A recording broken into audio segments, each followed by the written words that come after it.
Latest advancement എന്ന് പറയുമ്പം അത് മെറ്റീരിയലിലുണ്ട്, ടെക്നോളജിയിലുണ്ട്.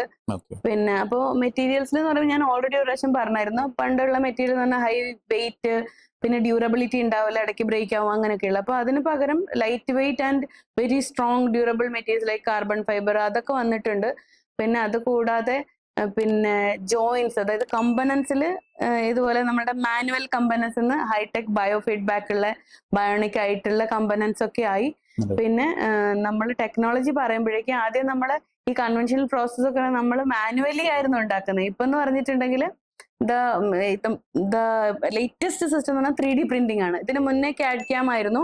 അപ്പൊ ഈ 3D പ്രിന്റിംഗ് സിസ്റ്റം ആണെങ്കിലും CAD CAM ആണെങ്കിലും നമ്മൾ എന്താ ചെയ്യേണ്ടത് വെച്ചിട്ടുണ്ടെങ്കിൽ 3D സ്കാനേഴ്സ് യൂസ് ചെയ്തിട്ടാണ് മെഷർമെന്റ് എടുക്കുക. അതർവൈസ് നമ്മൾ ഈ POP ബാൻഡേജസ് യൂസ് ചെയ്ത് കാസ്റ്റ് മെഷർമെന്റ് എടുത്ത് അത് POP ഫില്ല് ചെയ്ത് മോഡിഫൈ ചെയ്ത് അത്രയും സോക്കറ്റ് ഉണ്ടാക്കേണ്ട ഒരു ലേബർ അവിടെ വരുന്നുണ്ട്. പക്ഷെ ഈ സിസ്റ്റത്തിലൊക്കെ എന്ന് പറയുമ്പോൾ നമ്മൾ 3D സ്കാനിങ് ആ ചെയ്യുക. അപ്പൊ സ്കാൻ ചെയ്ത് കിട്ടുന്ന ഇമേജ് നമ്മൾ അതിന്റെ സോഫ്റ്റ്വെയറിലേക്ക്, അതായത് കമ്പ്യൂട്ടറിൽ ചെയ്തിട്ട് അതിൽ എന്തൊക്കെ മോഡിഫിക്കേഷൻ വേണോ അതൊക്കെ നമ്മൾ ആ കമ്പ്യൂട്ടറിൽ തന്നെയാണ് ചെയ്യുന്നത്. അതെ.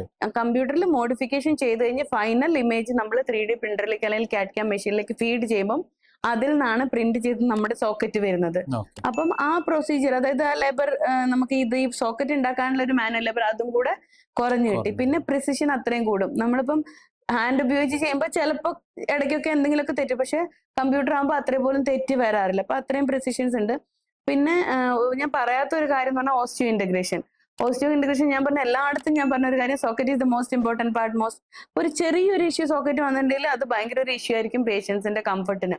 അപ്പം ഓസ്റ്റിയോ ഇന്റഗ്രേഷൻ എന്ന് പറയുമ്പോഴേക്കും അതിൽ ഡയറക്റ്റ് സ്കെലിറ്റൽ അറ്റാച്ച്മെന്റ് ആണ് ഈ പ്രോസ്തറ്റിക് കോമ്പൗണ്ട്. അപ്പൊ നമ്മൾ അവിടെ സോക്കറ്റ് എലിമിനേറ്റ് ചെയ്യുക, അതുവഴി സോക്കറ്റിന്റെ കൂടെ ഉണ്ടാകുന്ന എല്ലാ ഇഷ്യൂസും എലിമിനേറ്റ് ചെയ്യാണ് ചെയ്യുന്നത്. അപ്പം ഇതെന്ന് പറഞ്ഞിട്ടുണ്ടെങ്കിൽ ഈ പൈലൺ ട്യൂബ് ഡയറക്റ്റ് ആയിട്ട് സ്കെലിറ്റൺ ബോൺസിലേക്ക് ഏത് തരം ആംബിറ്റേഷൻ ആണ്, ഇപ്പൊ BK ആണെങ്കിൽ ടിബിയയിലോട്ട്, അല്ലെങ്കിൽ AK ആണെങ്കിൽ ബോനി ആണെങ്കിൽ ഫീമറിലോട്ട് അത് ഡയറക്റ്റ് ആയിട്ട് അറ്റാച്ച് ചെയ്യാം.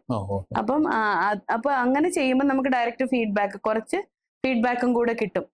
പിന്നെ സോക്കറ്റിന്റെ ഒരു ടെൻഷൻ ഇല്ല, പിന്നെ റിമൂവൽ എപ്പോഴും അങ്ങനെയുള്ള ടെൻഷൻസ് ഒന്നുമില്ല. അപ്പൊ അങ്ങനെയുള്ള ഒരു അഡ്വാൻസ്മെന്റും കൂടെ ഉണ്ട്.